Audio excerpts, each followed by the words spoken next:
How's it going, Internet? This is Jacob with Jacob Reviews Things, and today we're here to review a knife that I've been saying I'd review for a while now, the Spyderco Matriarch 2.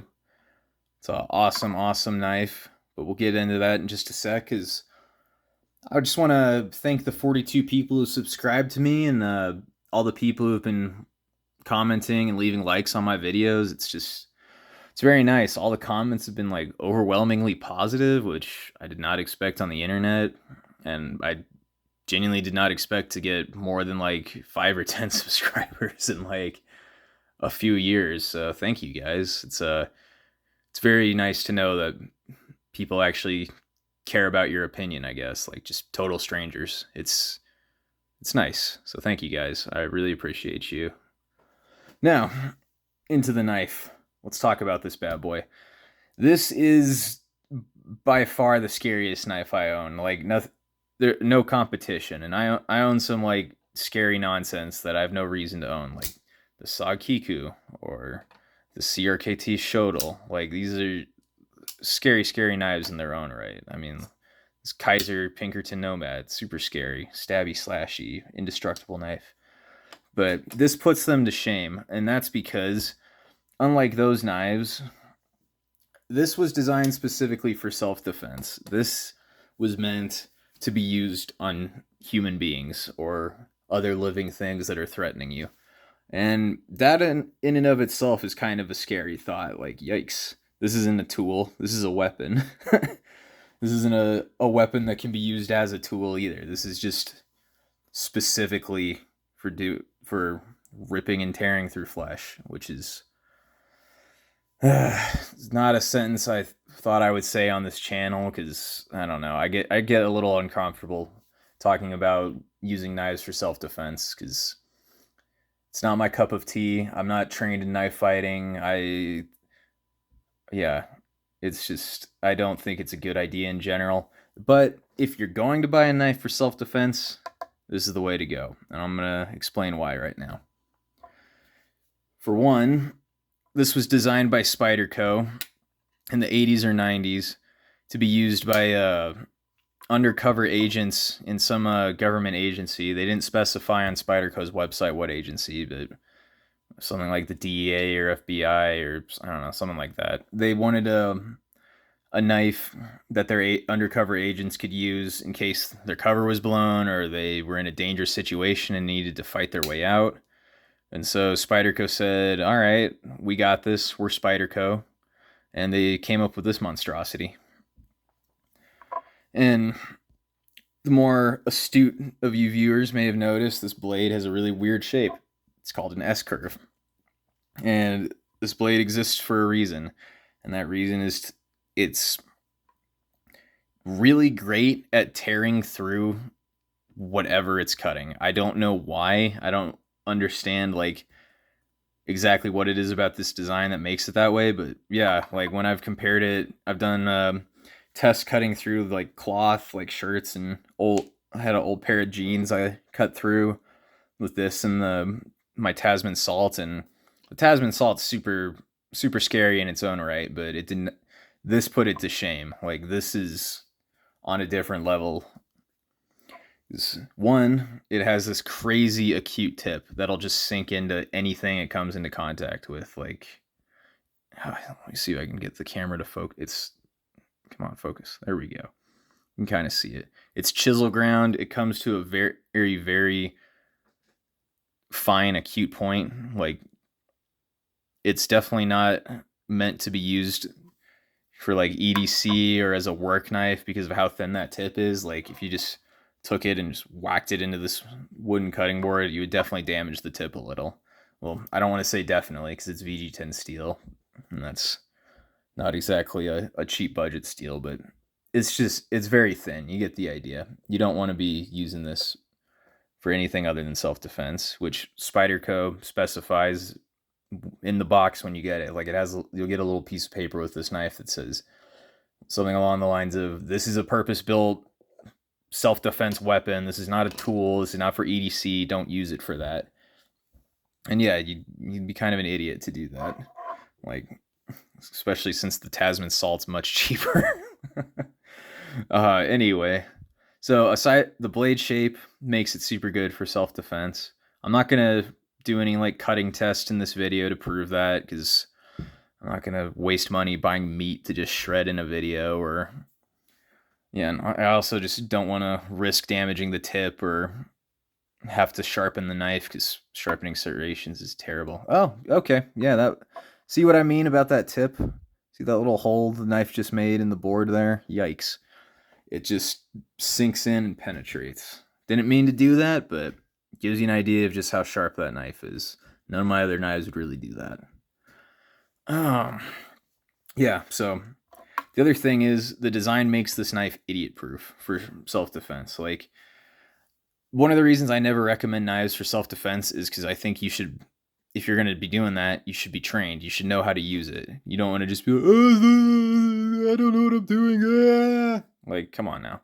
Same thing with like using your fists in a fight. You should know how to punch. You should know how to throw your hips into it. You should know what you're doing. You don't want to just, yeah, you should know what you're doing. It's just common sense.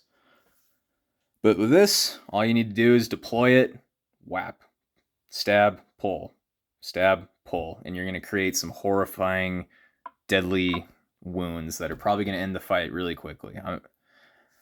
So, God, that felt a little cringy to say. Sorry, I get very uncomfortable talking about this stuff. I don't know why. Anyways, we're going to keep talking about it. The other thing that makes this knife, in my eyes, good for self-defense is this Emerson Wave opener. You can get the Matriarch 2 without the Emerson Wave opener. The Civilian, which is the bigger version of this knife, doesn't come with it either. But how an Emerson Wave works is, let's pretend my finger is the lip of your pant pocket. As you're pulling the knife out, it snags that, and as you're pulling, it deploys the knife. You see how that works?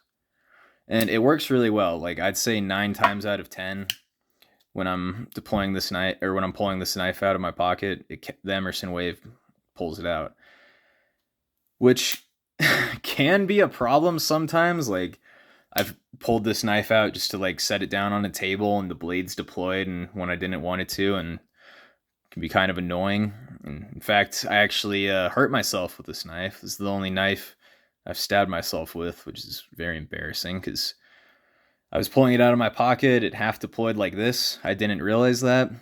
I had my hand like this, and the blade went down, and the tip got stuck right about here, and I thought it was just scary. Luckily, I didn't have to go to the hospital or anything.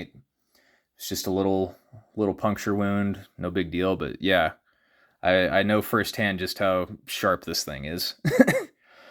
Yeah, it was very, very frightening experience. Definitely 10 out of 10, don't recommend. So yeah, if you get this knife or any other knife with an Emerson Wave, just practice with it. Make sure you're comfortable with it. Make sure you know what you're doing. Don't be an idiot like me. You don't want to scare your neighbors screaming like a little girl. Yeah. Let's see what else. And the thing, sorry, I got distracted with that stupid story. The Emerson Wave is good because, well, I can deploy the Spidey hole pretty quickly because I own a lot of Spydercos and I'm used to it. It's not the fastest method for deployment. Like compare it to this super fast, way easier. And in dangerous situations, like, you're prone to panic. Like, you're less coordinated than you would be normally. So who knows if you're like, you don't want to risk not finding the hole or just fiddling around. It's just nice to have the Emerson Wave just do the work for it. Yeah, it works better with claw. There you go. Oh, what else makes this a great knife? The handle.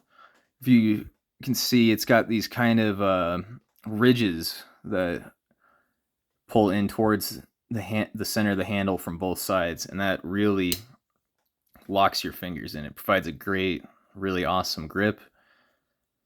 So yeah, you're gonna have a good grip on it. You got pretty much perfect jimping right here. Like, you'll know it's there when your thumb's on it, but it's not overly aggressive. It doesn't feel like sandpaper. It's not uncomfortable, but it still locks your thumb in. You can get multiple grips on the handle because it's so big. One thing, this is just my personal opinion, if you're going to buy a knife for self-defense, it should be longer than your hand. So that way you can get a better grip on it. Or you can bash things with the butt of it, which would be useful. And this knife, you can do that. It's also, the handle is also made of GRFN, which is a great tough material. It's very lightweight. Like this knife isn't small, but you don't feel it in your pocket at all. It feels very light in the hand. It feels very quick, maneuverable. You can just very easily, which is what it's meant for. Yeah, it's got a good back lock that I would be very surprised if it ever failed you. I mean, I've had this knife for 3 years and I've had other Spydercos with back locks and none of them have ever given me any trouble. They're not super stiff. They're not, yeah, they don't like, they're just good back locks, you know? The steel is VG10. That's a good solid steel. No issues there. I've never had any issues with the VG10 knife. What else? What else is there to say about this knife? Yeah, that's about it. Oh, the pocket clip, very solid. If I was gonna nitpick anything on this knife, you can kind of see that the finish on the pocket clip is wearing off a little. Oh no, oh god, how horrible. But yeah, that's about it. It's a great self-defense knife. That's not just my opinion. If you look up best knives for self-defense, this will either be number 1 or like top 3 or 5 on everybody's list. Because yeah, it's really effective. It's super scary and it's crazy sharp. And like I said, it's kind of idiot proof. So yeah, hopefully this influenced your purchasing decisions. And yeah, hopefully you enjoyed watching it. Yeah, that's all I got. Have a good day, everybody.